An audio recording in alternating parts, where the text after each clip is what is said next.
students, let's start with the new chapter that is pressure groups and movements. अब समझना, देखो pressure groups क्या होते हैं, मूवमेंट्स क्या होते हैं और इसका पॉलिटिकल पार्टी से क्या रिलेशन होता है, ठीक है। डेमोक्रेसी में इसका क्या इंपॉर्टेंस होता है, हम लोग को क्यों पॉलिटिकल साइंस में इस चैप्टर को पढ़ाया जा रहा है, तो उन सारी चीज़ों को बहुत अच्छे से समझेंगे। पर अब समझो कि इस चैप्टर को स्टार्ट करने पहले तुमको दो केस स्टडीज दे रखी, दो क्वेश्चंस दे रखे, मतलब दो केसेस दे रखे, एक नेपाल का है और एक बोलीविया का है, ठीक है। ये नेपाल रहा, ये बोलीविया रहा। अब इनके क्या केसेस है, इनकी क्या स्टडीज हैं जिनके बेसिस हम ये बता सकते हैं कि हाँ भैया यहाँ पर कुछ ना कुछ डेमोक्रेसी में चेंजेस हुए हैं या इस कारण से डेमोक्रेसी इवॉल्व हुई है, ठीक है, या यहाँ पर कुछ ना कुछ पॉपुलर स्ट्रगल्स हुए हैं, ठीक है। सबसे पहले let start with the Nepal, ठीक है। नेपाल हम लोग को बहुत अच्छे से पता है, हमारे इंडिया के बाजू में नेबरिंग कंट्री है। अब नेपाल देखो, यहाँ पर इन्होंने बताया नेपाल सिंपल सी साउथ एशिया, या हम लोग समझ लें इंडिया से हमको कोई इशू नहीं होगा नेपाल की ज्योग्राफिकल लोकेशन को फाइंड आउट करने में। अब नेपाल में क्या था, देखो पहले एक केस अपन, पहले मैं तुमको स्टोरी समझा देता हूँ, फिर अपन वापस इस पे क्या लिखा है वो पढ़ेंगे।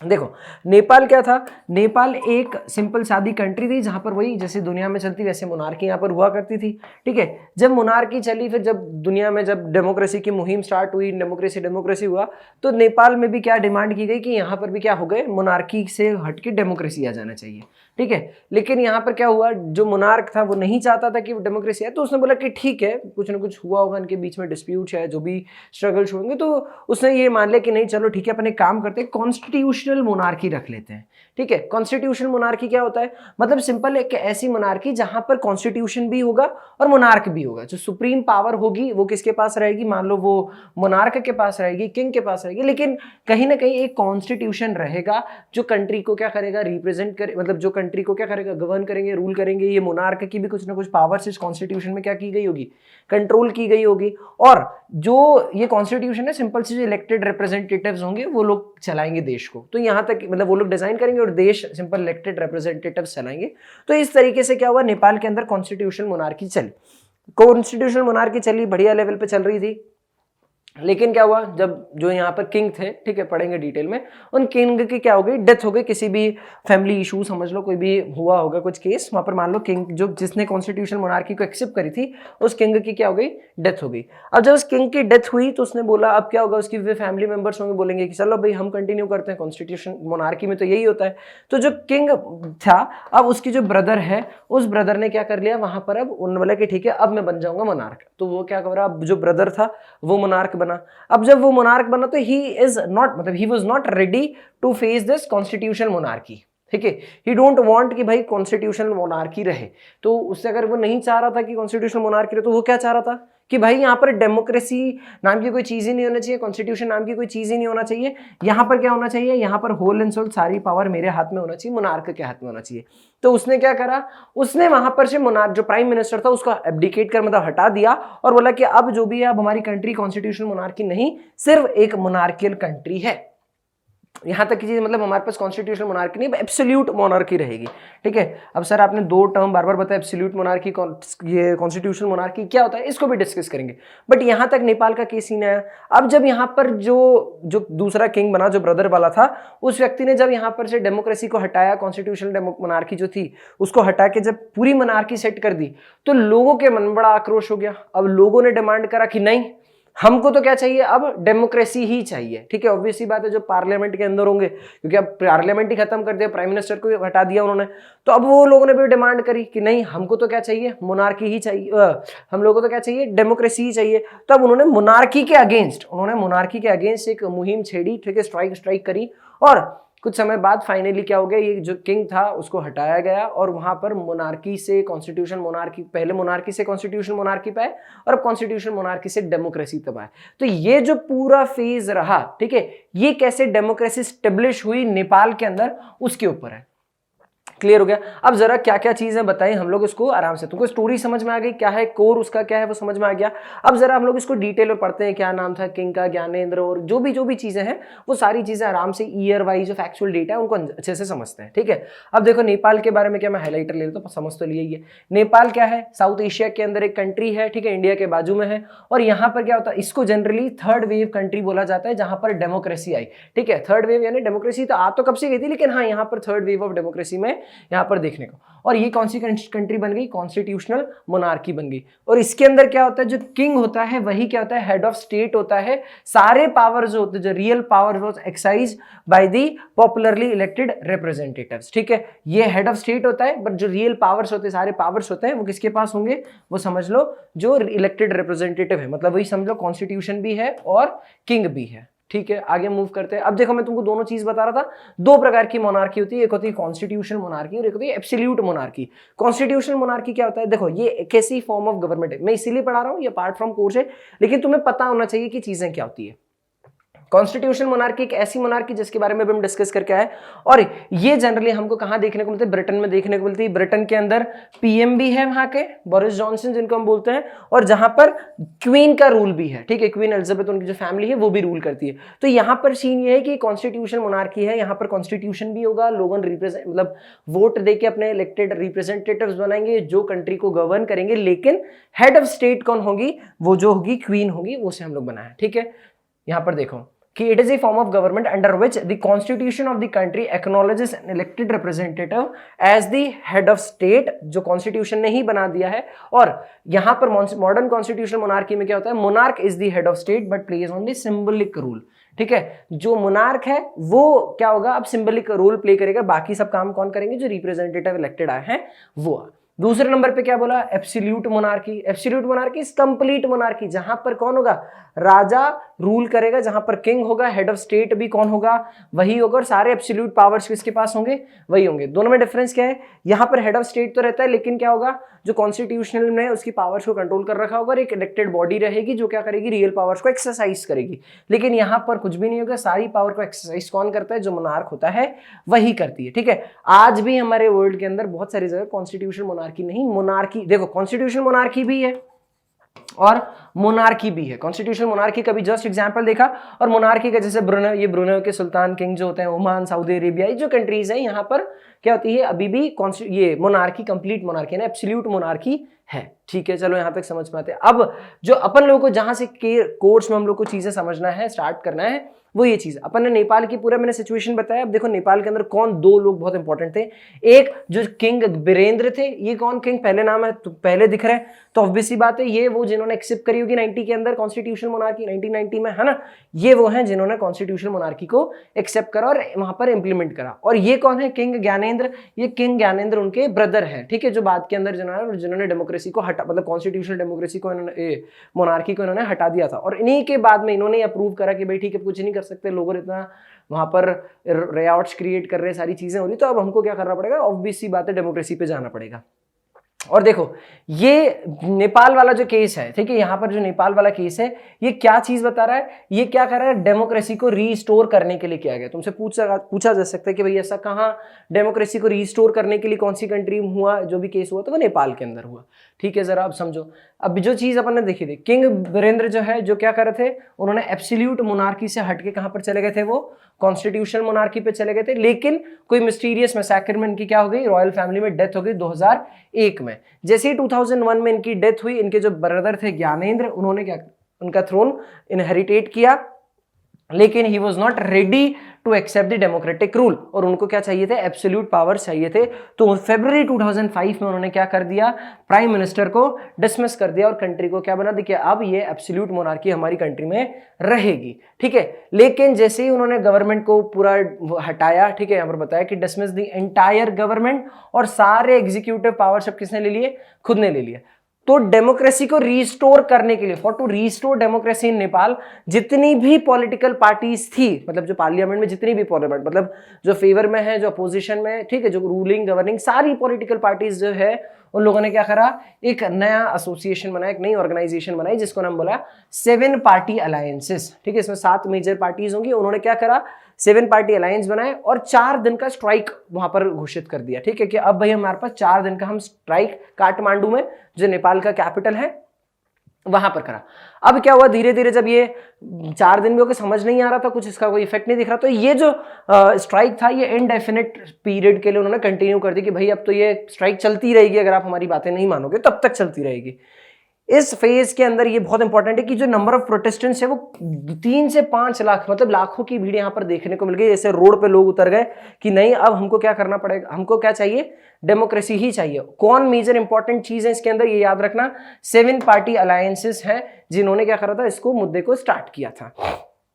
याद रखना 7 पार्टी अलायंसेस है, सिर्फ वो ही नहीं थी, ये बहुत इंपॉर्टेंट है, इसलिए यहाँ पर माओइस्ट के बारे में, माओइस्ट जो है उनके बारे में बात करने लगे, क्योंकि सिर्फ 7 पार्टीज अलायंसेस नहीं थी, और भी दूसरी पार्टीज थी, जो हो सकता है कुछ पार्टीज ऐसी हो जो फेवर में हो, कुछ अगेंस्ट में हो, क्योंकि इनके किसी किसी के व्यूज अलग अलग हो, लेकिन स्टिल ये लोग ने क्या करा, जब देश की बात आई थी तो सब लोग साथ में जुड़ गए। ठीक है, इन्हीं में कौन थे, जो चाइनीज रिवोल्यूशन जिन्होंने करा था, ठीक है, यहाँ पर लीडर ऑफ चाइनीज रिवोल्यूशन जिनको बोलते हैं माओ त्से संग।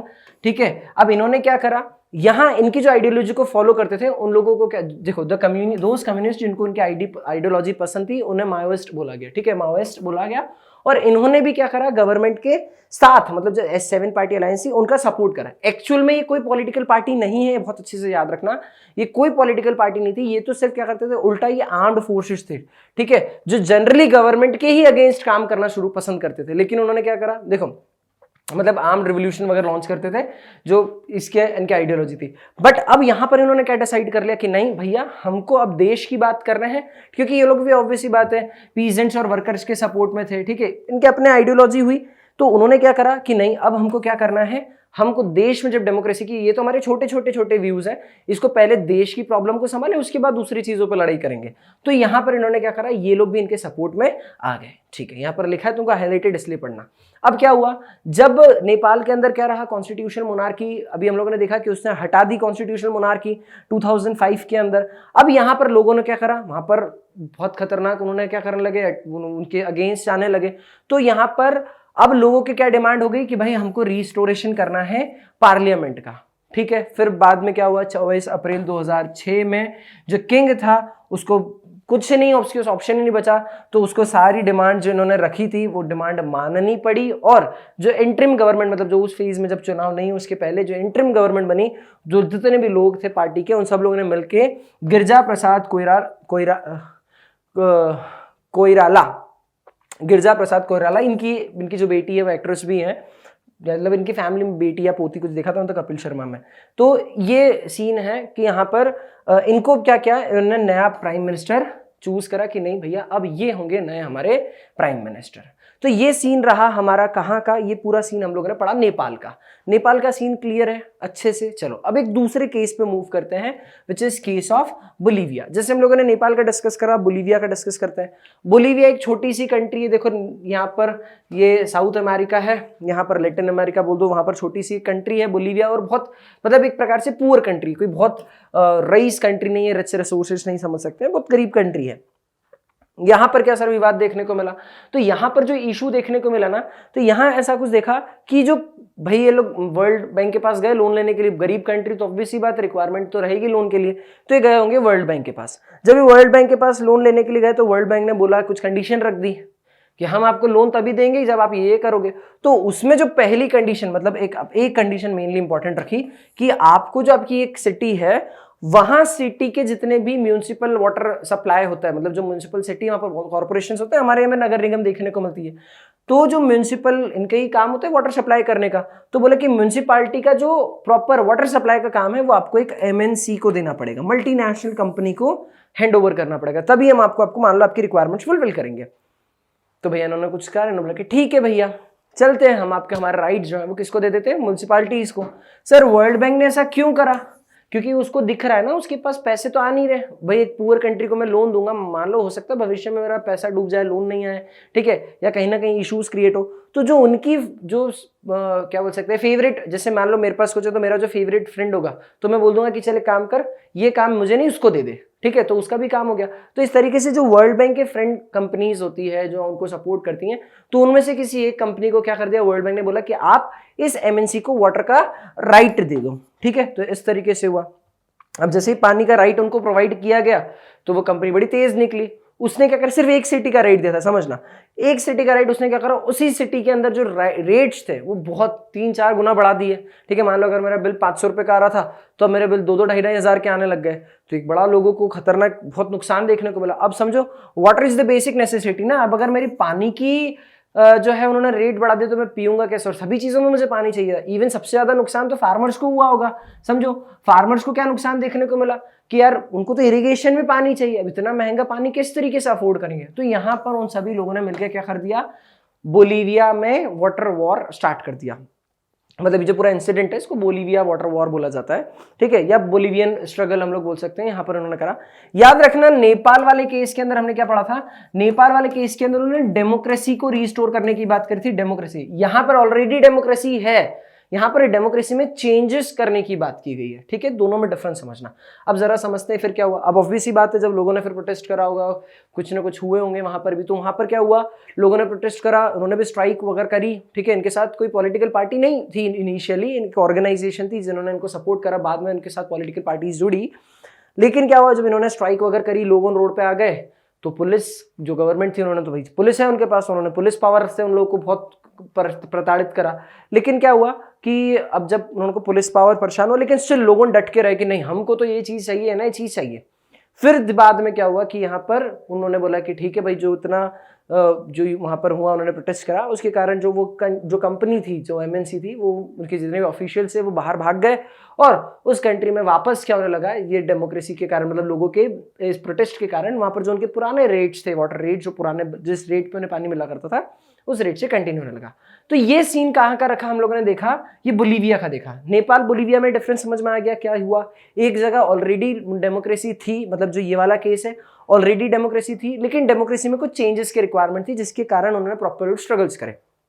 दूसरी जगह डेमोक्रेसी ही नहीं थी, कॉन्स्टिट्यूशनल मोनार्की थी, बाद में उसको कंप्लीट हटा के मोनार्की में कन्वर्ट कर दिया, और अब वहां पर डिमांड की गई कि अब हमारी कंट्री में हमको डेमोक्रेसी चाहिए। ठीक है, इसीलिए हमको इसमें यहाँ पर इंपॉर्टेंस में पढ़ाया गया।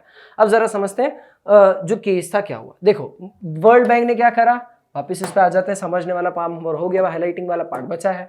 तो वर्ल्ड बैंक ने क्या करा, गवर्नमेंट को बोला कि आपके कंट्रोल आप किसको दे दो, म्यूनिसिपल वाटर सप्लाई के किसी एक, देखो कौन सा, कोचमबाम्बा जो सिटी है, उस सिटी के आपको क्या राइट देना है, एक किसी भी मल्टीनेशनल कंपनी को आपको देना जो उनकी फ्रेंड कंट्री थी। सिंपल ऐसा समझ लो। कंपनी ने क्या करा, जो इनके प्राइस थे वो देखो मैंने बोला था 3-4 गुना, 4 गुना 4 टाइम्स से उनके प्राइस को बढ़ा दिए। इवन लोगों के बिल कितने रुपए आने लगे, मैं तो 500 का एग्जांपल लिया था तो अपन 2000 समझे थे, इन्होंने 200 का आता होगा तो 200-250 का आता होगा, तो 1000 रुपए तक इनका बिल आने लगा। और ऐसी कंट्री समझो यहाँ पर जहाँ 1000 रुपए का, हमको लगता है सर ये तो 1000 रुपए नॉर्मल बात कर रहे हो, बट यहाँ की एवरेज इनकम ही कितनी है, 5000। मतलब मेरी इनकम का 20% पार्ट तो मैं किस में दे रहा हूँ, एक नॉर्मल पानी के अंदर। अब जब सोचो इरिगेशन कर रहा होगा तो उस बेचारे का तो क्या हाल हो रहा होगा। तो इस तरीके से यहाँ पर बहुत बुरा लोगों को क्या हुआ, पानी के रेट से बहुत उनको प्रॉब्लम फेस करने को मिली। ठीक है, इसके कारण एक पॉपुलर प्रोटेस्ट वहां पर देखने को मिला। जनवरी 2000 के अंदर एक ऑर्गेनाइजेशन फ्रेम हुई जिसका नाम था फेडेकोर। ठीक है, ये क्या थी, फेडेकोर में कौन कौन लोग थे पूछा जाए तो तुम समझ लेना, एक ऑर्गेनाइजेशन थी, इसमें लेबर्स, ह्यूमन राइट्स के जो एक्टिविस्ट होते थे वो, कम्युनिटी लीडर्स, ठीक है, एनवायरमेंटलिस्ट, और जो लोग हैं छोटे छोटे ग्रुप्स में, उन सबने इनके साथ जुड़े और इन्होंने 4 दिन की जनरल स्ट्राइक यहां पर गई। उन्होंने भी पहले 4 दिन की स्ट्राइक करी थी और उसको अनिश्चित काल तक उन्होंने कर दिया था। यहां पर भी यही सीन करा, यहां पर भी 4 दिन का स्ट्राइक करा। लेकिन जब इन्होंने 4 दिन का स्ट्राइक करा तो यहां पर इनको किसने दबाया, सप्रेस करने की कोशिश करी, पुलिस ने। तो देखो कुछ भी नहीं हुआ, येट नथिंग हैपेंड। पुलिस ने क्या करा, ब्रूटल रिप्रेशन करा, यहाँ पर बुरी तरीके से यहाँ पर लोगों को लाठी चार्ज करा, ऐसा समझ लो। ठीक है, तो एक वापस उन्होंने एक नया मूवमेंट स्टार्ट करा। ये ठीक है, अब क्या कर सकते हैं, फरवरी अनादर स्ट्राइक फरवरी में खत्म हुआ। यहाँ पर एक और स्ट्राइक इन्होंने अप्रैल के अंदर स्टार्ट करी और इसके अंदर तो गवर्नमेंट ने मार्शल लॉ लगा दिया। ठीक है, मार्शल लॉ पता ही है, मिलिट्री आर्म फोर्सेस के साथ लॉन्च हो जाती है। तो यहाँ पर भी इन्होंने क्या कर दिया, मार्शल लॉ लगा दिया गवर्नमेंट ने। लेकिन स्टिल लोगों ने क्या करा, अब भले हम पहले तो कुछ ऑर्गेनाइजेशन थी उनके साथ, ज्यादा बड़ा मुहिम नहीं बना। अब जब इतना ह्यूमिलिएशन हो तो सारे लोग इनके साथ जुड़ गए। कौन कौन लोग जुड़े देखो, यहाँ नहीं है, आगे आएगा। देखो बहुत सारे लोग इनके साथ जुड़ गए, चाहे स्टूडेंट यूनियंस हो, चाहे कोई दूसरी ऑर्गेनाइजेशन हो, पीजेंट्स हो, फार्मर्स, मतलब पीजेंट्स या फार्मर्स का कोई ग्रुप हो, जो इंजीनियर्स का कोई ग्रुप हो, टीचर्स का, डॉक्टर्स का, ऐसे ग्रुप्स अब इनके साथ क्या हो गए, जुड़ने लग गए। और अब इन्होंने पावर ऑफ पीपल, क्योंकि देखो डेमोक्रेसी में क्या होता है, सुप्रीम कौन है, हु इज द सुप्रीम, भाई पीपल ना, वही तो वोट देके आपको बना रहे हैं। भाई हमारे देश की इतनी पूरी जो पॉपुलेशन है वही 3.5 मतलब इतने सारे जो लोग हैं वो क्या कर रहे हैं, 125 करोड़ की जो जनसंख्या है वही तो 500 मतलब 543 लोगों को वहां पर बना रहे हैं ना, वही लोग तो क्या करेंगे, वहां रूल करेंगे। तो इतने सारे लोग जब उनको भेज रहे तो उनको बनाने वाला कौन, इतने सारे लोग। तो इन्होंने उनके अगेंस्ट क्या करने लगा, मोर्चा खोल दिया। और फाइनली फिर क्या हुआ, यहाँ पर गवर्नमेंट को कुछ नहीं करना पड़ा, जो प्रोटेस्टेंट्स की डिमांड थी उसको मानना पड़ा, जो एमएनसी थी वो कैंसिल हुई, वाटर सप्लाई के जितने भी जो रेट्स थे वो नॉर्मल क्या हो गए, ओल्ड रेट्स पे आ गए। और इसी पूरी केस को हम लोग क्या बोलते हैं, बोलीवियाज वाटर वॉर। ठीक है, यहाँ तक चीज क्लियर हो गई। चलो मूव करते हैं। अब भैया सर ये क्या है, अब देखो ये दो केस हम लोगों ने पढ़ा, बोलीविया का भी बहुत अच्छे से पढ़ा और हम लोगों ने किसका, नेपाल का भी बहुत अच्छे से पढ़ा। अब हमको समझना है कि बोलीविया और नेपाल के केसेस में क्या डिफरेंसेस हैं। समझ रहे हो, बोलीविया और नेपाल के केस में क्या डिफरेंसेस है। देखो ऑब्वियसली बात है, यहां पर भी मतलब बहुत सारी सिमिलैरिटीज होंगी और बहुत सारे डिफरेंसेस होंगे। हम लोग को सिमिलैरिटीज पे ध्यान देना है, डिफरेंसेस पे भी देखना है। समझो क्या हुआ कि दोनों अलग, भाई एक लैटिन अमेरिका में है, एक नेपाल के अंदर एशिया के पार्ट के अंदर, मतलब है ना, एक साउथ अमेरिका लैटिन अमेरिका, एक चले जाओ तुम नेपाल एशिया के अंदर सदर्न एशिया। इतनी दूर कंट्रीज, इनके अंदर ऐसा क्या देखने को मिला, दोनों एक जगह क्या डेमोक्रेसी को रिस्टोर किया गया और एक जगह डेमोक्रेसी में चेंजेस करे गए, पर दोनों में क्या कॉमननेस हमको देखने को मिली, वो चीजें हमको समझना है। देखो अब यहां पर क्या देखा, यहां जब हम लोगों ने पूरी चीज समझी तो कुछ चीज को हम लोग आइडेंटिफाई करें कि यार दोनों जगह में क्या हुआ। दोनों जगह में सबसे इंपॉर्टेंट लोगों का बहुत पार्टिसिपेशन रहा, लोगों का पार्टिसिपेशन रहा ना, मास मोबिलाइजेशन हुआ लोगों का, बहुत सारे लोग इकट्ठा, जैसे हम लोगों ने पढ़ा था कि 3 से 5 लाख, 2 से 5 लाख, 5-5 लाख लोग क्या होने लगे, वहां पर प्रोटेस्ट करने आने लगे। तो इतने सारे लोग आए, मोबिलाइज हुए, मास, देखो मास मोबिलाइजेशन ऑफ पीपल देखने को मिला। इसके साथ यहां पर दोनों ही चीज में हमको ये देखना पड़ा कि पॉलिटिकल पार्टीज का बहुत इंपॉर्टेंट रोल रहा। ठीक है, पहले तो उस कंट्री में नेपाल में एसपीए रहा और यहां पर क्या होता है, वो फेडरल ऑर्गेनाइजेशन थी, लेकिन बाद में उनको भी क्या हुआ, पॉलिटिकल पार्टीज ने ज्वाइन किया। ठीक है, बाद में बोलीविया में उन्होंने गवर्नमेंट फ्रेम करी। तो इट इज लाइक क्या, ये चीज हमको कॉमन देखने को मिली। तो देखो पब्लिक डेमोन्स्ट्रेशन वहां देखने को मिला, मास मोबिलाइजेशन हुआ और पॉलिटिकल पार्टी का क्रिटिकल इंपॉर्टेंस देखने को मिला। तो इसके कारण हम ये समझ सकते हैं कि भाई अगर डेमोक्रेसी के अंदर कहीं ना कहीं रिस्टोरेशन की रिक्वायरमेंट होती है तो हमको कुछ कॉमन चीज देखने को मिलेगी। तो देखो उन्होंने बताया क्या हम लोगों ने ड्रॉ करे कंक्लूजन। सबसे पहला, democracy evolve through popular struggles. ठीक है, मतलब समझो कि अगर डेमोक्रेसी को इवॉल्व करना है, कुछ चेंजेस उसमें लाना है, तो पॉपुलर स्ट्रगल्स होना बहुत जरूरी है। इसका लाइव एग्जांपल, रीसेंट एग्जांपल तुम देखोगे तो जो पंजाब के अंदर, पंजाब हरियाणा वाले रीजन में किसान लोगों ने करा था, तुम लोगों को पता है। ठीक है, फार्म बिल आया था, फार्म लॉ, उसके अगेंस्ट इन लोगों ने क्या करा, यहाँ पर प्रोटेस्ट करा है। एमएसपी के बारे में इन्होंने बहुत प्रोटेस्ट करा, इनके 3 एक्ट्स। ठीक है, ये चीज उनको डिटेल में बाद में देखना, बट अभी चीज देखो कि यहाँ पर क्या हुआ, एक पॉपुलर प्रोटेस्ट हुआ, पंजाब से लोग जा रहे हैं, हरियाणा से लोग दिल्ली बॉर्डर पर बैठ गए, ठीक है, प्रोटेस्ट कर रहे हैं। तो यहाँ पर उन्होंने बताया कि यहाँ पर कुछ ना कुछ आपको स्ट्रगल तो करना ही पड़ेगा, बिना स्ट्रगल करे आपको डेमोक्रेसी में नहीं मिला। अच्छा, हो सकता है, बात समझना, हो सकता है बिना स्ट्रगल के भी आपको डेमोक्रेसी में मिल जाए। इट्स लाइक आपने आपकी बात रखी, आपकी ऑर्गेनाइजेशन ने, गवर्नमेंट को समझ आ गई बात, गवर्नमेंट ने एक्सेप्ट कर ली, बात खत्म हो गई यही चीज। तो यहाँ पर यही बताया कि जनरल तौर पे डेमोक्रेसी इवॉल्व ही पॉपुलर स्ट्रगल्स के थ्रू होती है। ठीक है, democratic conflicts is resolve through mass mobilization. ठीक है, जो कॉन्फ्लिक्ट्स हैं वो मास मोबिलाइजेशन के थ्रू ही अक्सर हम लोगों ने देखा कि वो क्या होंगे, कॉन्फ्लिक्ट सॉल्व होंगे।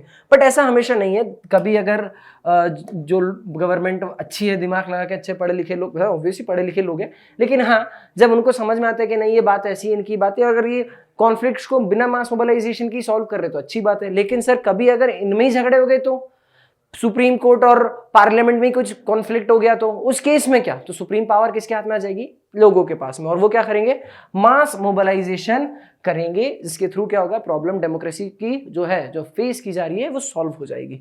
और यहाँ पर conflicts and mobilisations are based on new political organisation.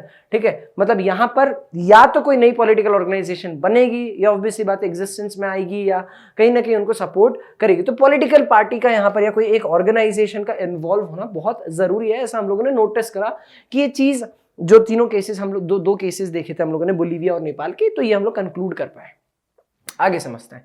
अगला जो टॉपिक है, यहां तक का टॉपिक क्लियर हो गया। एक टॉपिक तुम्हारा जो मेजर हम लोग को केस था जो बोलीविया नेपाल का, वो हम लोगों ने कंप्लीट करा। अब the next topic is what, यहां पर हमारे पास मोबिलाइजेशन एंड ऑर्गेनाइजेशन। ठीक है,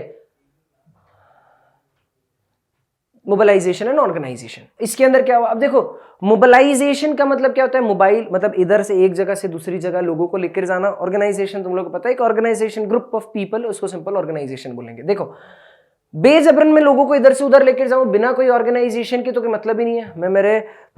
आप एक बात समझो, आप कहीं क्रिकेट खेलने जाते हैं, हम लोग तो क्रिकेट खेलने जाते हो तो हम क्या गली का अकेला आदमी जाके खेलने लग जाता है क्या? नहीं ना, हम लोग पूरी टीम की टीम खेलने गए होंगे ना प्ले ग्राउंड्स पे।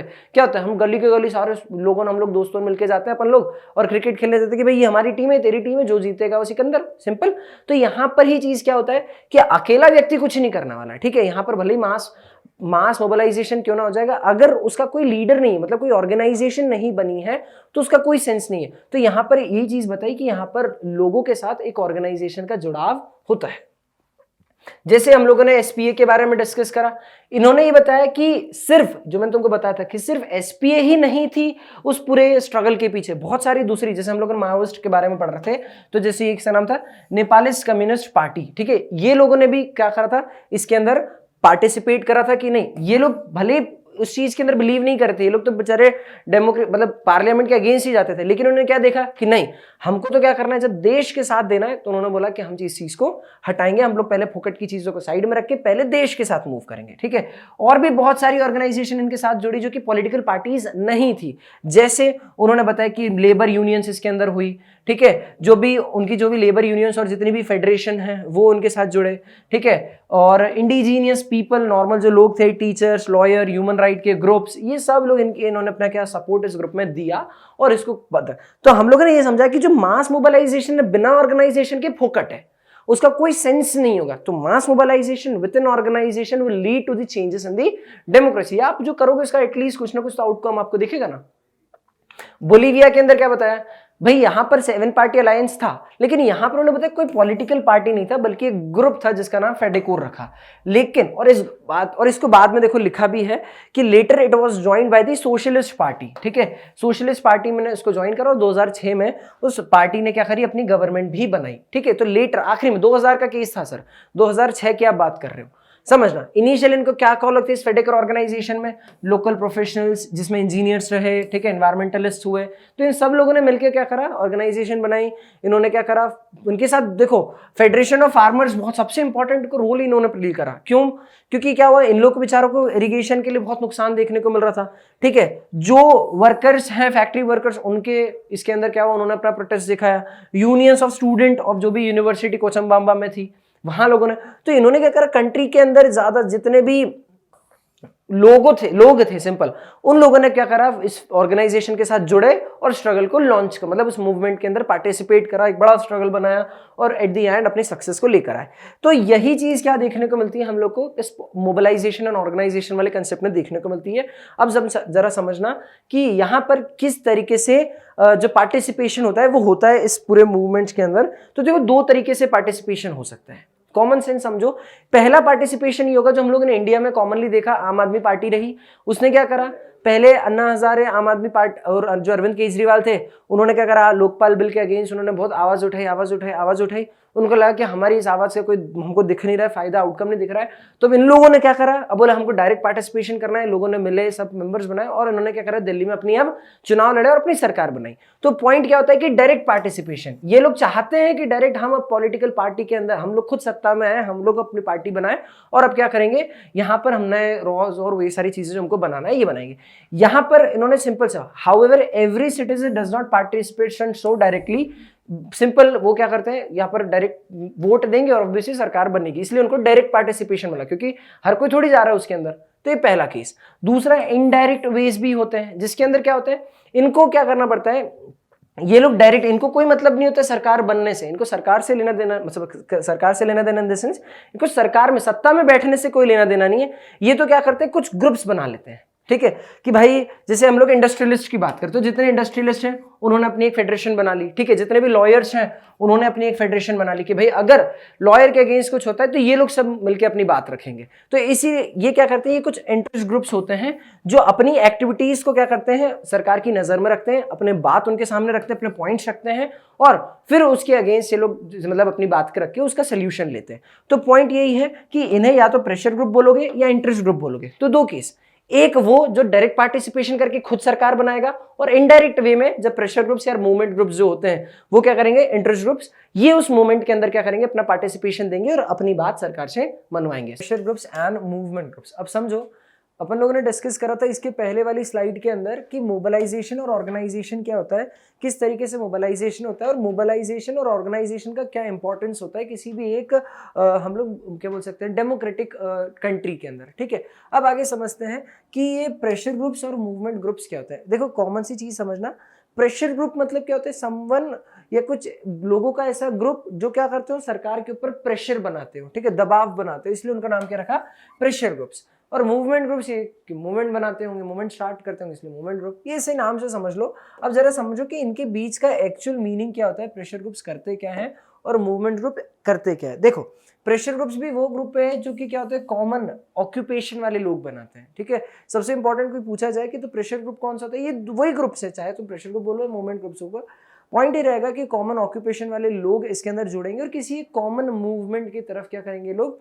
वर्क करेंगे। ठीक है, क्या बताए, कॉमन इंटरेस्ट, क्या तो कोई कॉमन ऑक्यूपेशन होगा या उनके बीच में कोई कॉमन मोटिव होगा, कोई कॉमन इंटरेस्ट होगा।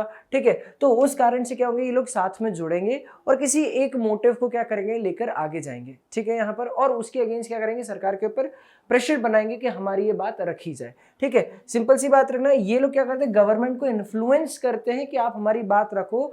ये लोग गवर्नमेंट बनाने में कोई इच्छा नहीं रखते हैं। ठीक है, उनको कोई मतलब नहीं है कि ये लोग क्या करेंगे, डायरेक्ट पार्टी पॉलिटिकल पार्टी बनाएंगे। इनका सिर्फ इतना है कि अपनी पॉलिसीज से क्या करें, ये लोग गवर्नमेंट को इन्फ्लुएंस करें, उनके डिसीजंस को इन्फ्लुएंस करें। जैसे नर्मदा बचाओ आंदोलन। नर्मदा बचाओ आंदोलन क्या हुआ, जो लोग जो नर्मदा बेसिन के आसपास लोग रहते थे, नर्मदा सोन बेसिन, या महाराष्ट्र के अंदर चले जाओ, तुम इधर गुजरात में चले जाओ, पॉइंट क्या होता है कि जो मध्य प्रदेश और गुजरात, ये पूरे रीजन के अंदर क्या होती है, यहाँ से तुम्हारी नर्मदा रिवर जाती है, तुम लोग पता है अरेबियन सी में ड्रेन करती है। अब जो इसके ऊपर क्या हुआ, सरदार सरोवर वो बनाना था, क्या बोलते हैं उसको, डैम। अब जब सरदार सरोवर डैम बनाना था तो उसके आसपास के जितने भी लोग होंगे उन लोगों को बहुत मूव करना पड़ेगा, उन लोगों को कहीं ना कहीं इशू हुई, तो उन सभी लोगों ने क्या करा, नर्मदा बचाओ आंदोलन छेड़ दिया कि भाई हमारा नुकसान हो, ये वो। तो उसके तहत मतलब किसी जितने लोग उस आइडिया को सपोर्ट कर रहे थे, जिन लोग का भी ये विजन था कि नहीं यार ये इससे हमारा नुकसान होगा, तो एटलीस्ट हम लोगों को या तो ये डैम नहीं बने, और अगर या तो ऐसा डैम बनता है तो हम लोगों को कहीं रीअलोकेट कर दिया जाए, हमको प्रॉपर रिसोर्सेस मिली जाए। तो इस तरीके से इन्होंने मूवमेंट चलाया, और मतलब इसको बोलते प्रेशर ग्रुप्स का ये मूवमेंट था। Movement for right to information, ठीक है, राइट टू इन्फॉर्मेशन के एंटी लिकर मूवमेंट, ठीक है, वुमेन्स मूवमेंट, ये क्या है, ये वही प्रेशर ग्रुप्स हैं जो क्या कर रहे हैं, कुछ आंदोलन छेड़ रहे हैं और अपनी बात कहां तक पहुंचा रहे हैं, सरकार तक पहुंचा रहे हैं, और अपने आइडियाज से, अपने व्यूज से सरकार के डिसीजन को इन्फ्लुएंस कर रहे हैं, अपने जो भी स्ट्रगल से लोग कर रहे हैं, जो भी एक्शंस ले रहे हैं, जैसे उन्होंने बताया कि इन्वायरमेंट को सेव करने के लिए, प्लांटेशन करने के लिए जो मूवमेंट्स होते हैं उनको हम लोग बोले, जिनका एक मोटिव है कि भाई यार नहीं, ये जो फॉरेस्ट है, सरकार कभी कभार क्या डिसीजन लेती है कि इंडस्ट्रियलाइजेशन करना। देखो एक कॉमन सी चीज समझो, इंडस्ट्रियलाइजेशन करना है तो कहाँ हवा में तो इंडस्ट्री बनाएगी नहीं, उनको क्या पे बनाएगी, जमीन पे बनाएगी, लैंड पे। ठीक है, और लैंड अब इनके पास फ्री में लैंड क्या मिलेगा, तो इनको एग्रीकल्चर क्या बोलते हैं, फॉरेस्ट का लैंड मिलेगा। तो सरकार क्या करती है, फॉरेस्ट को कट ऑफ करती है, डिफॉरेस्टेशन करती है, और वहाँ पर इंडस्ट्रीज या अर्बनाइजेशन के आइडिया को प्रमोट करती है। तो लोग क्या करते हैं, इसके अगेंस्ट आते हैं। तो ये लोग सब लोग जो सब एक आइडिया रख के सरकार की तरफ उनके आइडियाज को इन्फ्लुएंस करते हैं, उन लोगों हम लोग ना प्रेशर ग्रुप्स। अब समझना, there are two types of pressure groups, जिसको हम लोग प्रेशर ग्रुप्स या फिर इंटरेस्ट ग्रुप यहाँ पर बताया, it is one and the same thing. समझना, अगर तुमसे प्रेशर ग्रुप बोला जाए तो भी वही, और इंटरेस्ट ग्रुप भी बोला तो भी वही, क्योंकि इंटरेस्ट ग्रुप वो लोग हैं जो किसी अपने कॉमन इंटरेस्ट के साथ जुड़ के उस ग्रुप में फ्रेम कर रहे हैं, और उनका काम के सरकार को प्रेशराइज करना कि हमारी बातें आप सुनो, ठीक है, और हमारे फेवर में डिसीजंस लो। तो there are two types of pressure groups. पहले नंबर का जो प्रेशर ग्रुप बताया उसको बोला सिलेक्टिव प्रेशर ग्रुप, ठीक है, या सिलेक्टिव इंटरेस्ट ग्रुप, जैसे ये वाला फोटो है सिलेक्टिव इंटरेस्ट ग्रुप का। ठीक है, जस्ट अ सेकेंड, आराम से डिस्कस करते हैं। ये फोटो क्या है, सिलेक्टिव इंटरेस्ट ग्रुप का। अब सिलेक्टिव इंटरेस्ट ग्रुप क्या बोलता है, इसका एक सिलेक्टिव सेक्शन होता है। ठीक है, सिलेक्टिव सेक्शन जैसे उन्होंने ट्रेड यूनियंस बनाई, तो ट्रेड यूनियन वाले लोग कौन है, जो ट्रेड करते होंगे। मान लो फॉर एन एग्जांपल जो इंटरनेशनल ट्रेड करते हैं, सरकार ने कोई इंटरनेशनल ट्रेड पे कोई रिजिड पॉलिसी लगा दी तो इन लोगों का नुकसान हो गया। या फिर जो मान लो इंडस्ट्रियल फेडरेशन वाले लोग होंगे है, इन लोगों ने क्या करा, अपना ग्रुप बना लिया। या मान लो कोई सीए हुआ, उन लोगों ने अपनी क्या बना ली, ग्रुप्स बना लिए।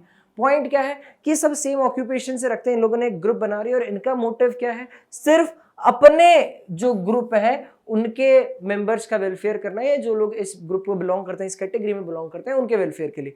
पॉइंट क्या है कि ये लोग सरकार अगर हर देख सोचना, सरकार छोटे छोटे लेवल पे हर किसी की बात नहीं सुन सकती, ठीक है, तो सरकार के लिए उनके ऊपर प्रेशर बनाने के लिए कुछ ग्रुप्स बनते हैं। तो ये वो ग्रुप्स होंगे जो सरकार को बताएंगे कि भैया हम, जैसे ये इंडस्ट्रियल वाले क्या होते हैं, भैया हम लोग सरकार में हम लोग कंट्री में सबसे ज्यादा टैक्स पेयर होते हैं, इंडस्ट्रीज हम चला रहे हैं, ठीक है, जीडीपी हमारे भरोसे चल रहा है, ठीक है, तो अगर आपने हमारी नहीं सुनी तो हम लोग ये कर देंगे या हमको नुकसान होगा। तो कहीं ना कहीं सरकार ये अपनी आइडिया से सरकार को प्रेशराइज करती है कि आप ये चीज मत करो या ये चीज करो। तो एक पॉइंट ये समझ में आया, ठीक है। तो ये किसी एक पर्टिकुलर आइडिया के ऊपर, एक पर्टिकुलर ग्रुप के ऊपर वर्क करती है। वेयर जब हम लोग पब्लिक इंटरेस्ट ग्रुप बताते हैं, तो पब्लिक इंटरेस्ट ग्रुप क्या होता है, जैसे एंटी लिकर ग्रुप, मान लो एंटी लिकर मूवमेंट आया, ठीक है, तो एंटी लिकर मूवमेंट वालों का क्या, वो क्या चाहते थे कि अपने जो ग्रुप के लोग उनकी दारू पीना छुड़वाएं, नहीं ना, उनका काम क्या था, मतलब ऑब्वियसली उनकी तो छुड़वाना ही है, बट इसका क्या मेन मोटिव था कि देश के अंदर क्या होना चाहिए, पब्लिक वेलफेयर होना चाहिए, एंटी लिकर दारू के ठेके नहीं होना चाहिए, या जो भी XYZ जो उनके रूल्स थे। तो यहां पर वही बात आ गई कि इन लोगों ने ये अपने सेक्शन, अपने ग्रुप की पर्टिकुलर बात कर रहे थे, और ये लोग किसकी बात करते, कॉमन पीपल की बात करते, भले इसमें उनके लोग आए या नहीं, मतलब अपने मेंबर्स की तो बात कर ही रहे थे, प्लस ये जनरल पब्लिक की भी बात यहाँ पर कर रहे थे, ठीक है। तो तुमको दोनों चीज क्लियर हो गई, सेक्शनल इंटरेस्ट ग्रुप और पब्लिक इंटरेस्ट ग्रुप। चलो अब आगे क्या बताया, देखो जरा सेक्शनल इंटरेस्ट ग्रुप के बारे में क्या बताया कि अभी मैंने तुम लोग को सारी चीज बता दी, जैसे उसको अपन फटाफट हाईलाइट करके देख लेते हैं। क्या यार, ये इंटरेस्ट ऑफ पर्टिकुलर सेक्शन और ग्रुप की बात करते हैं, पहली चीज क्लियर हो गई, किसी भी सोसाइटी के कोई पर्टिकुलर एक ग्रुप की बात करेंगे। दूसरा, इनका ये क्या करते हैं, एक सेक्शन ऑफ सोसाइटी को रिप्रेजेंट करते हैं, क्योंकि जब एक सेक्शन ऑफ सोसाइटी की बात रख रहे हैं तो ऑब्वियसली बात एक सेक्शन को रिप्रेजेंट करते होंगे, जैसे ट्रेड यूनियंस, बिजनेस एसोसिएशंस, या फिर कोई प्रोफेशनल जैसे लॉयर, डॉक्टर्स, टीचर्स, इन्होंने अपने कोई ग्रुप बना लिया, ठीक है, तो उनका कोई काउंसिल बना लिया, तो ये लोग क्या होंगे, ये एक पर्टिकुलर ग्रुप को रिप्रेजेंट कर रहे हैं। इनका प्रिंसिपल कंसर्न क्या रहता है कि अपने बेटरमेंट और वेलबींग की बात करें, जो इनके मेंबर्स हैं, इनको ऐसे सोसाइटी इन जनरल से कोई लेना देना नहीं है। ये चीज याद रखना, बहुत इंपॉर्टेंट लाइन है कि इन लोगों को सोसाइटी इन जनरल से कोई लेना देना, मतलब ऑब्वियसली बात है सोसाइटी में रहते हैं, लेकिन इनके जो आइडियाज होंगे, जो इनके बिलीव्स होंगे, वो सिर्फ अपने मेंबर्स के लिए बनेंगे, क्योंकि भाई ट्रेड करना है तो उनके जो पॉलिसीज वो लोग जिसके फेवर में जा रहे होंगे या जिनके अगेंस्ट में जाएंगे वो ट्रेड से संबंधित होगी। मैं किसी फार्मर की बात करता हूँ, ठीक है, अभी फार्म बिल के अगेंस्ट बहुत इशू क्रिएट हुआ था, ठीक है, जो फार्म लॉ हुआ था, तो यहाँ पर जो फार्म बिल की बात करी थी, तो उन्होंने फार्मर्स लोगों ने मिलकर अपना एसोसिएशन बनाया और मूवमेंट रखा। इससे कॉमन पीपल को कोई लेना देना नहीं, उनका ये मोटिव नहीं है कि ट्रक वाले का ये नुकसान हो, ठीक है, एक लॉयर का ये फायदा हो, डॉक्टर को ये हो, उसको उनसे कोई लेना देना नहीं। उनको सिर्फ किसकी बात कर रहे थे वो लोग, कि फार्मर्स के वेलबींग की बात उन्होंने करी थी। इसलिए यहाँ पर ये चीज बहुत इंपॉर्टेंट तरीके से याद रखना है हम लोग को। आगे बात करते हैं, इनका जो बेनिफिट होता है वो ऑब्वियसली बात है इनकी ही मेंबर्स को मिलता होगा। Simple, the member of the organization may not be benefited from the cause that the organization represents। देखो ये चीज बोला जा सकता है, बट ये चीज कॉमन नहीं है देखने को। यहाँ क्या होता है, जो अपने मेंबर्स, जैसे ये पॉइंट का समझाने का तात्पर्य क्या था कि भले उस ग्रुप के अंदर तो बहुत सारे लोग होंगे, उन्हीं प्रोफेशन से, सेम प्रोफेशन से बिलोंग करते होंगे, तो वो तो यही चाहेंगे ना कि हमारा ग्रुप इन द सेंस हमारे ग्रुप में 20 लोग हैं। यहाँ पर कहने का मतलब है कि हमारे ग्रुप में 20 लोग हैं तो सिर्फ 20 का ही भला मत करो। यहां पर यह कहना है कि उस पूरे सेक्शन ऑफ सोसाइटी, मतलब पूरे जितने भी ट्रेडर्स हैं, जितने भी लॉयर्स हैं, जितने भी डॉक्टर्स हैं, भले वो हमारे यूनियन में हो या ना हो, बट उनके वेलफेयर की आपको बात करना है, ठीक है। जैसे यहाँ पर बोलिवियन ऑर्गेनाइजेशन फेडेकोर की बात की गई थी, ह्यूमन राइट ऑर्गेनाइजेशन होती हैं, ठीक है, उनके बारे में कौन सा ग्रुप काम करता है, सेक्शनल इंटरेस्ट ग्रुप, किसी एक पर्टिकुलर ग्रुप ऑफ सोसाइटी के ऊपर वर्क करता है। लेकिन जब हम लोग पब्लिक इंटरेस्ट ग्रुप की बात करते हैं तो हम लोगों ने, देखो याद रखना, जब सेक्शनल इंटरेस्ट ग्रुप की बात करते हैं तो ये किसकी बात करते हैं, सिलेक्टिव गुड की। याद रखना, सिलेक्टिव गुड मतलब वो किसी एक सेक्टर की बात करें तो उनका ही सिलेक्शन, जो सेक्शन हुआ है उनका जो ग्रुप होगा उसके गुड, यानी जो फेवर में, उनके फेवर में होना चाहिए। और ये जो होती है कौन, पब्लिक इंटरेस्ट ग्रुप, ये क्या करती हैं, पब्लिक गुड के बारे में बात करते हैं, पब्लिक गुड या जनरल गुड के बारे में बात करते हैं। जनरल गुड यानी सभी के लिए, ईच इक्वालिटी फॉर ऑल, ऐसा चीज इनका प्रमोट होता है, ठीक है। पब्लिक इंटरेस्ट के अंदर ये लोग वर्क करते हैं। जरा देखते हैं अब क्या होता है, रियली सॉरी। चलो आगे मूव करते हैं अपन लोग। क्या बोला दे एम जो भी इनके ओन मेंबर्स है, देखो they aim to help groups other than their own members. सबसे बात समझ रहे कि पिछले वाले ने क्या बोला था कि वो उनके मेंबर्स के लिए मदद करता है, प्लस उस मेंबर से बिलोंग करने जितने भी मतलब उस जिनका नेचर है उससे बिलोंग करने वाले जितने भी लोग हैं उनका वेलफेयर होता है।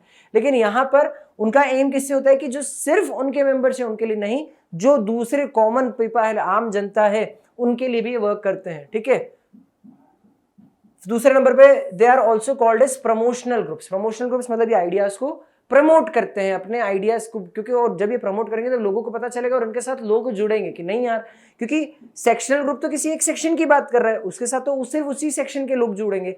लेकिन जो पब्लिक इंटरेस्ट ग्रुप होगा उसको तो जनरल पब्लिक के आइडियाज पे वर्क कर रहा है ना वो, तो वो क्या करेंगे, अपने आइडियाज को प्रमोट करेंगे और सरकार तक अपनी नॉर्मल बातें सरकार तक पहुंचाएंगे। They aim to help groups other than own, या ऊपर की लाइन लिखिए। Some instances में देखने को जाता है कि members of a public interest group may be undertake activity that benefit them as well as others too। Common सी चीज है भाई, अगर वो कोई एक्टिविटी कर रहा होगा तो उसका एक मोटिव ये होगा, समाज का वेलफेयर तो होगा ही होगा इस ग्रुप का, लेकिन ये भी चाहेंगे कि उससे हमारे जो ग्रुप के मेंबर्स हैं उनका भी डेवलपमेंट हो। जैसे यहाँ पर कोई ऑर्गेनाइजेशन है जो बॉन्डेड लेबर फाइट करा, इसका ये मतलब नहीं कि इस बॉन्डेड लेबर फाइट के अंदर सभी लोग क्या होंगे, बॉन्डेड लेबर होंगे।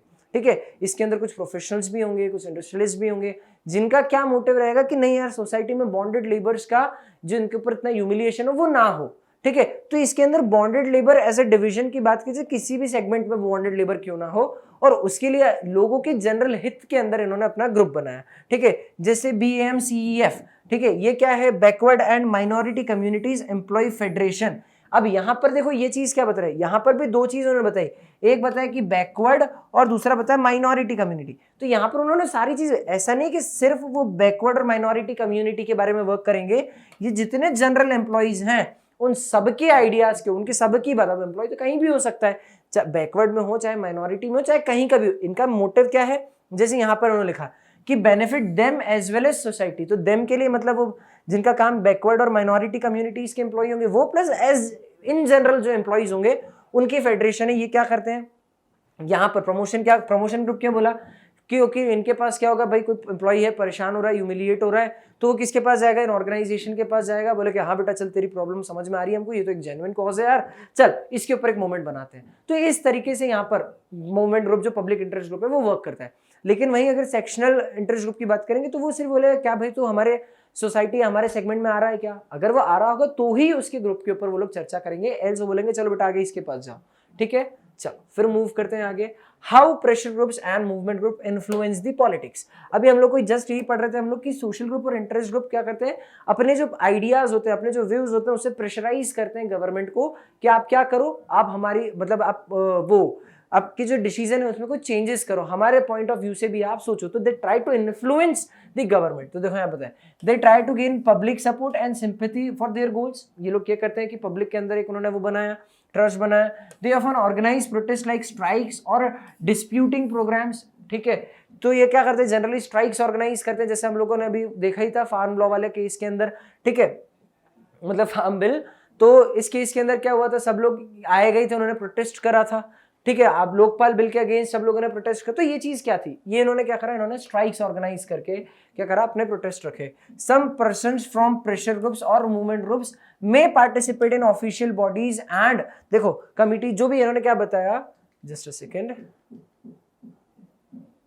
And committees that offer advice to the government. क्या होता है, जैसे मेरी बात समझना, एक इंडस्ट्रीज के लिए सरकार को मान लो कोई नई पॉलिसी बनाना है, ठीक है, कोई इंडस्ट्रीज, तो क्या चाहेगी सरकार, एटलीस्ट कोई ऐसा बंदा हो जो उस इंडस्ट्री के ग्रुप से बिलोंग करता है, सो दैट वो अपनी बातें हमको रख सके। क्योंकि ये सरकार मतलब जो गवर्नमेंट है या जो हमारे एग्जीक्यूटिव्स है वो डायरेक्टली ऑन ग्राउंड जाके तो उन लोगों से हर किसी की प्रॉब्लम तो नहीं सुन पाएंगे, इतने सारे लोग रहेंगे, तो बोलेंगे कि तुम्हारी तरफ से कोई एक रिप्रेजेंटेटिव हो जो तुम्हारी बातें हमारे तक आके रखे, और जब हम लोग अपनी पॉलिसी फ्रेमिंग करेंगे तो उस बात को ध्यान में रखेंगे। तो ये भी चीज क्या करते हैं, प्रेशर ग्रुप का मोटिव रहता है ताकि वो सरकार को इन्फ्लुएंस कर सके अपने डिसीजन मेकिंग में।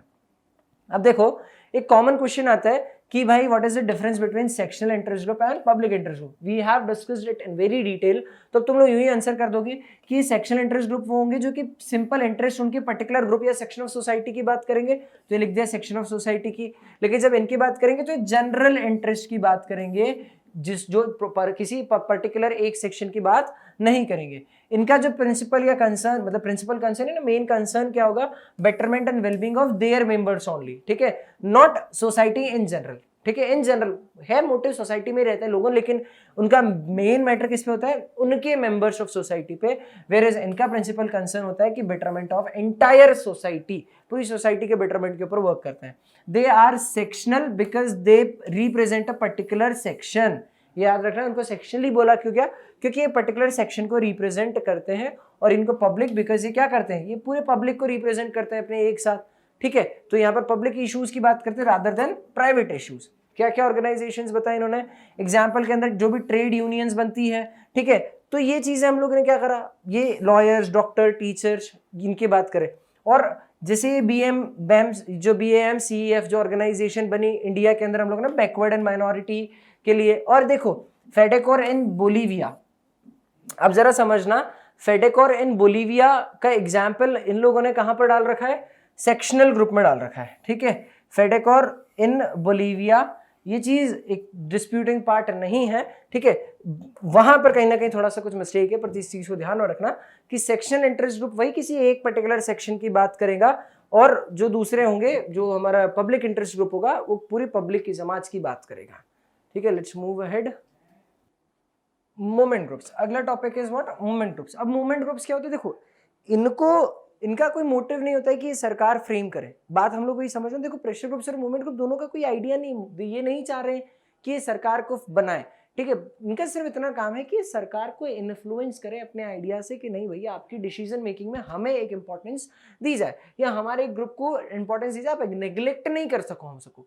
अब देखो, अब मूवमेंट ग्रुप ने क्या करा, इनका जनरल तौर पे सिंगल ऑब्जेक्टिव ही होता है। मैं बोल रहा हूँ जनरल तौर पे, ये बहुत ध्यान से सुनना, जनरल तौर पे इनका एक सिंगल ऑब्जेक्टिव होता है, मूवमेंट कहीं भी बन जाता है, ठीक है।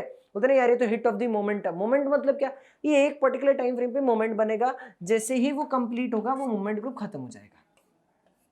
बात समझ में आई। जैसे सबसे कॉमन एग्जांपल तुमको देखना होगा, तो जो निर्भया केस हुआ था दिल्ली में, वो केस क्या था, वो कोई ऑर्गेनाइजेशन, क्या कोई पॉलिटिकल सपोर्ट नहीं, वो तो ऐसे लोगों को लगा नहीं भाई कितनी गलत चीज हुई है, तो सोसाइटी सब एक साथ आके उसके अगेंस्ट गई और सरकार को बोला कि नहीं आप क्या करो, पॉस्को एक्ट लेकर आओ, आप यहाँ पर उसके अंदर चेंज करो, ठीक है। तो ये चीजें क्या पर हुई, ये निर्भया केस के कारण। उसके बाद हमको देखने को बहुत सारे चेंजेस ऐसे, जब लोगों ने प्रोटेस्ट करते हो, जैसे ही उनका जो उन्होंने बोला कि नहीं आप ये लेकर आओ, जो दरिंदे हैं उनको फांसी पे चढ़ाओ, तो ये एक केस बताया गया, ठीक है। बस जैसे ही उनका गोल कंप्लीट हो गया, वो मूवमेंट ग्रुप वहीं कोलैप्स हो जाता है, एंड हो जाता है, ठीक है। तो ये एक तो कॉमन सी चीज। लेकिन कभी कभार जो ये मूवमेंट ग्रुप्स होते हैं, ये लोग उसी सेगमेंट का एक ब्रॉडर ऑब्जेक्टिव भी रख के चलते हैं, ठीक है। कभी कभार देखने को तो जनरली मतलब इनके मल्टीपल ऑब्जेक्टिव्स देखने को मिलेंगे। जब मल्टीपल ऑब्जेक्टिव्स की बात करेंगे, तो मल्टीपल ऑब्जेक्टिव्स की जब बात की जाएगी, तो मल्टीपल ऑब्जेक्टिव क्या बोलता है कि हम एक से ज्यादा ऑब्जेक्टिव पे डील करेंगे, और उनका काम एक ब्रॉडर गोल को होता है, और ये एक लॉन्ग पीरियड ऑफ टाइम पे वर्क करते हैं, ठीक है। जैसे नर्मदा, जैसे यहाँ पर दिखाता हूँ, नर्मदा बचाओ जो आंदोलन था, ठीक है, नर्मदा बचाओ आंदोलन मूवमेंट जो था, initially it was restricted towards Narmada river only, ठीक है। लेकिन जब बाद में देखा कि नहीं यार, ऐसे तो हिंदुस्तान में कितनी सारी नदियां हैं, ठीक है, हर नदी पे डैम बनेगा तो लोगों का तो बड़ा नुकसान हो जाएगा, ठीक है। तो उनके प्रोटेस्ट के अंदर इन्होंने क्या करा, अपना ऑब्जेक्टिव को और ब्रॉड कर लिया, और उन्होंने दूसरे प्रोजेक्ट्स भी लॉन्च करे, ठीक है। तो पहले इनका सिर्फ एक डैम के ऊपर था, लेकिन बाद में उन्होंने अपना गोल को ब्रॉड कर लिया। तो यही चीज यहाँ पर उन्होंने बताया कि भाई जनरल तौर पे तो इनका एक ही मोटिव होता है, लेकिन स्टिल ये लोग क्या करते हैं, मूवमेंट कोलैप्स नहीं होने देते अगर उनका ब्रॉडर ऑब्जेक्टिव अचीव हो, मतलब फिर ब्रॉडर ऑब्जेक्टिव की तरफ मूव कर देते, शॉर्ट टर्म ऑब्जेक्टिव इनका अचीव हो जाता है। तो देखो नर्मदा आंदोलन मूवमेंट, नर्मदा बचाओ आंदोलन मूवमेंट जिसके बारे में बता रहा था, क्या हुआ था यहाँ पर, देखो ये स्पेसिफिक इशू से स्टार्ट हुआ था, जो कि क्या होता है, सरदार सरोवर डैम जो बन रहा था नर्मदा रिवर पे, उसके ऊपर, ये उसी का फोटोग्राफ है सरदार सरोवर डैम का। तो ये उसके कारण क्या हुआ था यहाँ पर, और जब ये कंस्ट्रक्ट हुआ तो इनका एक ऑब्जेक्टिव था कि इसको क्या कर सके, कंस्ट्रक्ट नहीं कर दे, क्योंकि इसके आसपास जितने लोग हैं उनका बड़ा नुकसान होगा। तो इसीलिए क्या हुआ, धीरे धीरे क्या हुआ, सरकार के ऊपर अपने इन्होंने व्यूज रखे, सरकार ने भी इनकी बातें सुनी। पॉइंट क्या हुआ, gradually it become a wider movement. जिन्होंने सारे बड़े बड़े जो बिग डैम्स थे उसके ऊपर क्वेश्चन करना स्टार्ट कर दिया। तो स्टार्ट तो हुआ था एक छोटे से ओपिनियन, छोटे से आइडिया से, छोटे इशू से, लेकिन बढ़ते बढ़ते इन्होंने क्या करा, एक ब्रॉडर ऑब्जेक्टिव ले लिया। ठीक है, मेधा पाठक, ये जो थे मेधा पाठक, ये एक ह्यूमन राइट एक्टिविस्ट थी, और इन्होंने क्या करा, इनकी लीडरशिप के अंदर ये मूवमेंट जो था वो स्टार्ट हुआ। ठीक है, ये नाम इंपॉर्टेंट है, लर्न कर लेना। तो इनके थ्रू क्या हुआ ये ऐसे, और इनके बाद धीरे धीरे क्या हो गया, उन्होंने और दूसरे मूवमेंट्स को भी अंजाम दिया, मतलब कि जो दूसरे डैम्स बनते थे उनको प्रोटेस्ट करने में उन्होंने वर्क करा। दूसरा, national alliance for people's movement. अब national alliance for people movement क्या है, देखो ये एक ऐसा बोलते हैं कि this is the organisation of organisations. ये क्या होता है कि ये एक ऐसी ऑर्गेनाइजेशन है जो दूसरी ऑर्गेनाइजेशंस के लिए वर्क करती है। मान लो आपकी ऑर्गेनाइजेशन, आपने एक ऑर्गेनाइजेशन बनाई है, आप वर्क कर रहे हो, लेकिन अगर आपकी ऑर्गेनाइजेशन को कोई प्रॉब्लम फेस करने को मिलता है, कुछ डिफिकल्टी देखने को मिलता है, तो आप किसके पास आ जाओ, आप इसके पास आ जाओ।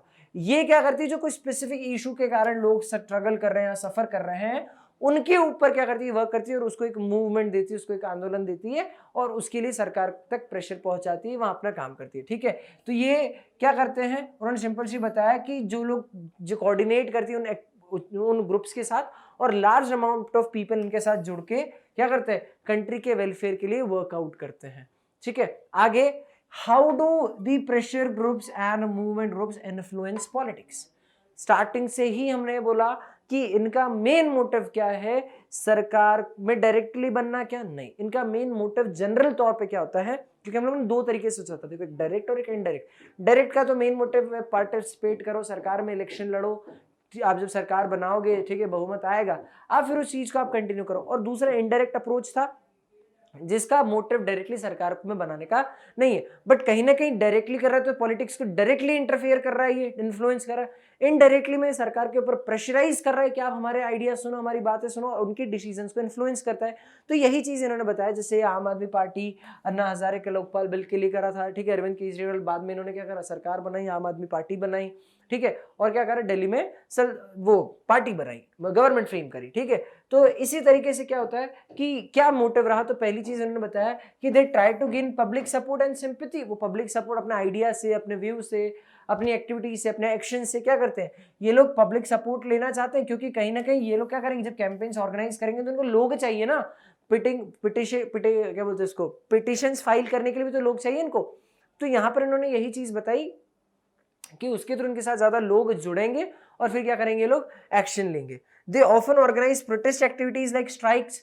हम लोगों ने कॉमन पहले भी देख कर आ चुके हैं कि ये लोग क्या करते हैं, जनरली स्ट्राइक्स ऑर्गेनाइज करते हैं। और कुछ पर्सन इसके अंदर ये भी रहते हैं जो ये चाहते हैं कि वे सरकार के ऑफिशियल बॉडीज में आ जाए। सरकार क्या करती है, जैसे जब कोई बिल लॉन्च करती है, जैसे अभी फार्म बिल के अगेंस्ट चल रहा था, फार्म लॉ के बाद, तो लोगों ने क्या करा कि नहीं, यार सरकार बोले कि आपके कुछ मेंबर्स आके हमारे साथ बॉडी में बैठो, हमारी बात सुन। तो इन्होंने क्या करा, बोले सरकार बात करने के लिए रेडी है, तो ये अपने मेंबर्स को भेजते हैं, और क्या करते हैं, अपने आइडिया, सरकार अपने आइडिया से सरकार को इन्फ्लुएंस करते हैं। तो ये एक कॉमन सी चीज यहाँ पर देखने को मिलती है। और दूसरा केस तो यही है, सिंपल, क्या करते हैं, या तो गवर्नमेंट को एडवाइस देंगे या खुद ही गवर्नमेंट बना लेंगे। तो ये कुछ वो तरीका है जिससे थ्रू क्या करते हैं, ये लोग इन्फ्लुएंस करते हैं। अब बहुत इंपॉर्टेंट क्वेश्चन अराइज होता है कि क्या ये इन्फ्लुएंस इनका प्रेशर ग्रुप्स का पॉलिटिक्स में सही है। तो बिल्कुल सही है, मेरे नजर से तो बिल्कुल ही सही है ना। अगर मान लो अगर प्रेशर ग्रुप नहीं होगा तो सरकार के ऊपर प्रेशराइज करेगा कौन, किसी एक सेक्शन ऑफ सोसाइटी के ऊपर वर्क करने का ध्यान देगा कौन। सरकार तो अपने हिसाब से फिर अपने मेंबर्स के लिए चलेगी, अपने वोटर्स के लिए चलेगी, जहां पर जिस कॉन्स्टिट्यूएंसी में वो जीती है उसके हिसाब से वर्कआउट करेगी, जिन लोगों ने उनको जिताया उनके ऊपर वर्क करेगी। लेकिन बहुत छोटे छोटे लेवल पे जो ग्रुप्स है उनको तो इग्नोर कर दिया जाएगा ना। तो यहाँ पर यही चीज बताई कि जो लोग कॉमन इंटरेस्ट रखते हैं, कॉमन ऑक्यूपेशन रखते हैं, उनके भी तो कुछ आइडियाज होंगे, उनके भी तो कुछ ओपिनियंस होंगे, जो चाहते होंगे कि वो फ्रेम हो, सरकार तक जाए, अपने सरकार अपने डिसीजंस में उन पर बिल्कुल ध्यान दे। तो उसके लिए क्या करते हैं, ये इन्फ्लुएंस होना बहुत सही है। देखो ये लोग पावर में आना इनका मोटिव नहीं है, ठीक है। जब हम लोग प्रेशर ग्रुप्स की बात करते हैं, डायरेक्ट आप कंट्रीब्यूट कर रहे हो अलग बात है, हम वहां बात नहीं कर रहे हैं, लेकिन अगर प्रेशर ग्रुप की बात करते हो तो सिर्फ सरकार को प्रेशराइज करने की, आप हमारी बात समझो, हमारे आइडिया से, हमारे व्यू से आपकी पॉलिसीज को इन्फ्लुएंस करो। They do not want to attend the power और to frame the government, but they just want to promote their interest, their idea, और ये can be specific and can be of the whole society. Getting me? So this is it in this topic. If you have any topic, I'm really sorry, इसको काट देना। So this is it in this topic. If you have any doubt related to this topic, please do comment down below. ठीक है? Thank you so much.